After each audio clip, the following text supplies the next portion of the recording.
Hi everyone, my name is Ariel Neidermeier. I'm an astrologer and I'm here to give you your March 2021 forecast. Thanks again for joining me and happy Pisces season. Right now the sun is shining in Pisces, the 12th and final sign of the zodiac.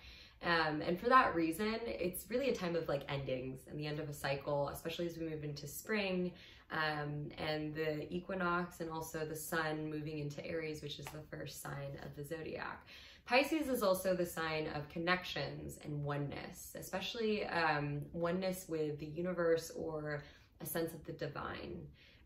So themes related to, feeling connections with other people, with the planet, could come up, and those would be themes related to empathy, compassion, imagination, spirituality. So this forecast, I want to talk about Mars moving into Gemini on March 3rd, the Pisces New Moon on March 13th, and then also the Libra full moon at the end of the month on March 28th.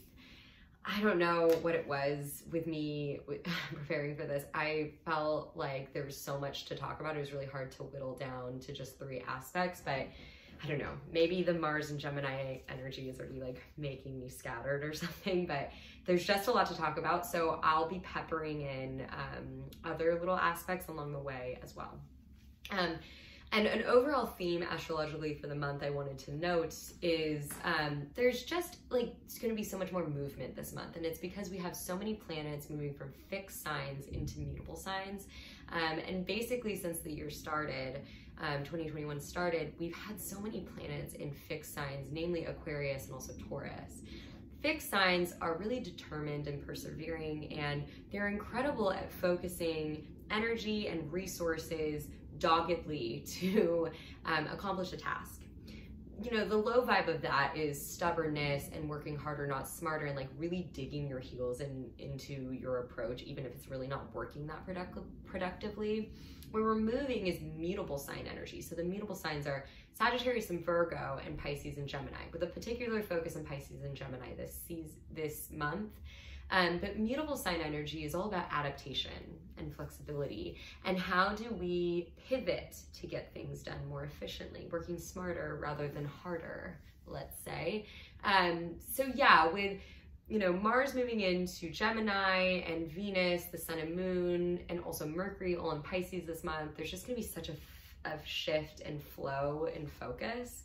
So I just wanted to sort of name that before I started. Okay. Let's talk about Mars and Gemini. So Mars has been in Taurus, a fixed sign, basically since January. And as of March 3rd, it will move into Gemini, which is an air sign and mutable, and it's the sign of communication and information.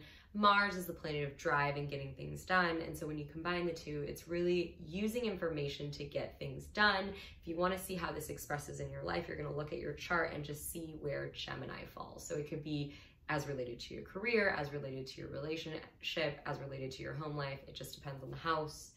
But yeah, so Mars in Gemini is incredibly curious and research driven, really good at collecting and collating information.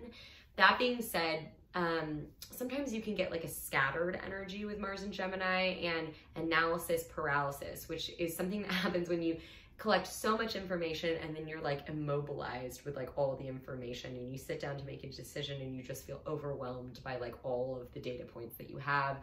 So just be mindful that like you might feel a little scattered. You might be doing a lot of things at once really fast this month. There's a feeling of multitasking, but sometimes you can take it to too much of an extreme. So just be mindful if you're like doing so many things at once and you're not actually like focused and finishing anything. That could be a pitfall with this transit. And also Mars will be in a very tense square with Mercury and Pisces on March 24th. So just be mindful of verbal confrontations, miscommunications, misinterpretations, and maybe someone or you to someone else using information as a weapon, or verbal or words as a weapon too could be a thing here. The other thing I wanted to note about that particular aspect on March 24th is that mindful of self-talk too. You could be using information or words as a weapon against yourself. So not just to other people, but also inward as well. Okay, let's talk about something happier, which is the Pisces New Moon, which is honestly such a lovely illumination. And I'm so happy to talk about it because I feel like I'm always sitting here being like, oh, this negative aspect over here, oh, that negative aspect over here. I'm just ecstatic to be the bearer of good news that this is just a lovely new moon and one that you should really mark your calendars for.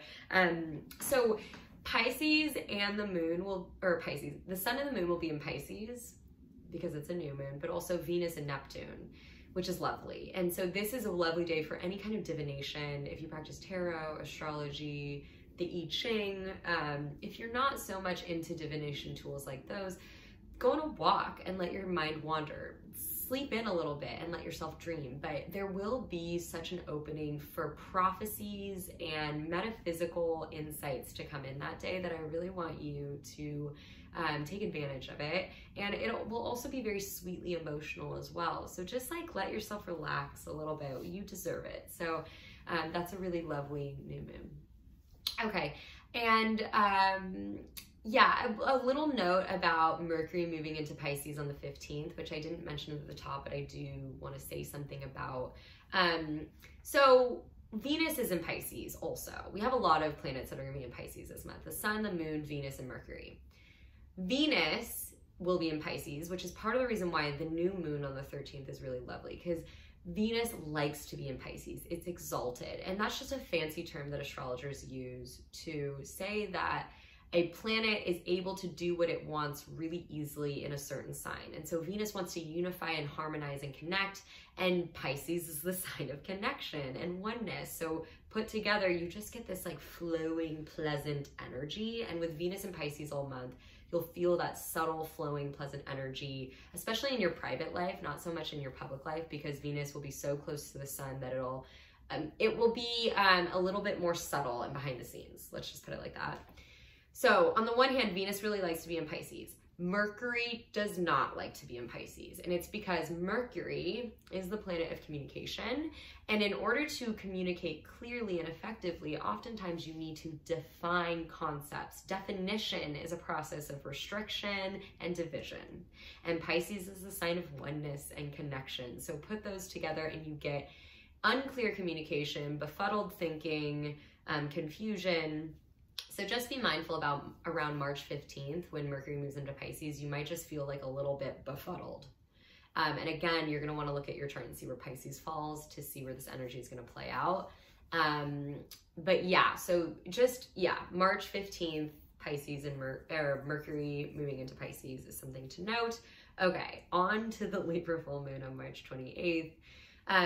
This is not necessarily the easiest full moon, but it's also pretty nice. It will be about relationships. Any lunation that happens on the Libra Aries axis is always about relationships, because Libra is the sign of we and partnership and how do we coexist. And Aries is the sign of me and independence and how do I assert my identity in the world.